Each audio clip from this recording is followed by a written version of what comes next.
Hallelujah, सभी को जय मसीह की। प्रभु की स्तुति हो। आज हम लेके आए हैं मूसा नबी के बारे में।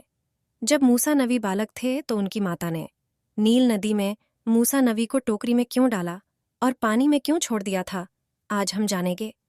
बाइबल वचन में से निर्गमन 1 अध्याय इसके 8 वचन से हम पढ़ेंगे। मिस्र में नया फिरौन राज्य करने लगा। वहां इसराइली भी रहते थे। वह यूसुफ के बारे में नहीं जानता था। जब उसने देखा कि इस्राएली संख्या में बहुत हैं, तो वह उनकी शक्ति से डर गया। उसने अपने लोगों को चेतावनी दी कि यदि युद्ध हुआ तो इस्राएली अपने शत्रुओं का पक्ष ले सकते हैं और फिर देश छोड़ सकते हैं। इसीलिए मिस्रियों ने इस्राएलियों को गुलाम बनने के लिए मजबूर कर दिया। उनके सरदारों ने उनसे रामसेस और मिथोम नामक नगर बनवाए।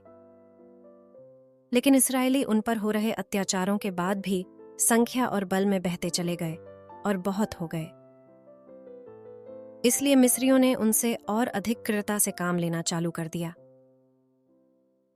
इब्री स्त्रियों को बच्चे के जन्म में सहायता करने वाली 2 दाइयां थीं। उनके नाम शिप्रा और पुआ थे। फिरौन ने उन्हें बुलाकर आज्ञा दी कि यदि कोई इब्री स्त्री लड़के को जन्म दे तो वे उसे मार डालें। अगर बच्चा लड़की हो तो ही वे उसे जीवित रहने दे सकते थे। लेकिन दाइयों ने फिरौन के बजाय परमेश्वर की आज्ञा माना और बच्चों को जीवित रहने दिया। फिरौन ने उन्हें बुलाकर उनसे पूछा कि उन्होंने बालकों को क्यों नहीं मारा। उन्होंने बहाना बनाते हुए कहा कि उनके पहुंचने से पहले ही इब्री स्त्रियां बालकों को जन्म दे चुकी होती थीं। इसलिए फिरौन ने मिस्रियों को आज्ञा दी कि जो भी बालक किसी इब्री के घर में जन्म ले उसे नील नदी में फेंकवा दिया जाए। जब लेवी के गोत्र के एक इब्री पुरुष और उसकी पत्नी के एक बच्चा हुआ तो उन्होंने उसे मिस्रियों से 3 महीने तक छिपा रखा।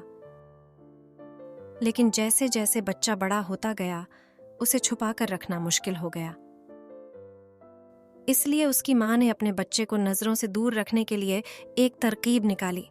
उसने सरकंडों के पत्तों से एक टोकरी बनवाई और उसे जलरोधक बनाने के लिए तारकोल और पिचकारी से ढक दिया। उसने बच्चे को टोकरी में रखा और उसे नील नदी में ले गई।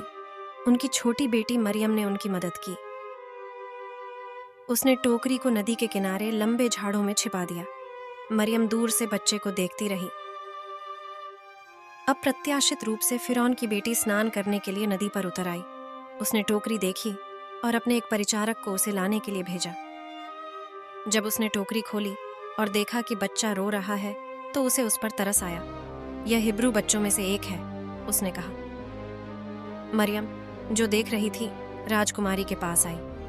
क्या मैं जाकर किसी इब्री महिला को आपके लिए बच्चे को दूध पिलाने के लिए ले आऊं? उसने पूछा। हाँ, राजकुमारी ने उत्तर दिया। मरियम अपनी मां को लेने के लिए दौड़ी। इस बच्चे को ले जाओ और इसे मेरे लिए दूध पिलाओ और मैं तुम्हें भुगतान कर दूंगी, राजकुमारी ने कहा। इसलिए मां ने अपने बच्चे की तब तक देखभाल की जब तक कि वह इतना बड़ा नहीं हो गया कि उसे राजकुमारी के पास ले जाया जाए, जहां उसे अपने बेटे के रूप में पाला गया। उसने उसका नाम मूसा रखा, जिसका मिस्र की भाषा में अर्थ है बाहर निकालना। मैंने इस पानी में से बाहर निकाला है, उसने सबसे कहा। परमेश्वर के लोगो बालक मूसा के बारे में आपने अभी तक जाना है। हम आपके लिए सभी पार्ट लेके आएंगे, मूसा नबी के जन्म से लेकर लाल समुद्र को 2 भागों में अलग करने तक। इसलिए आप हमारे चैनल को सब्सक्राइब करना मत भूलना। परमेश्वर आपको आशीष दे। आमीन।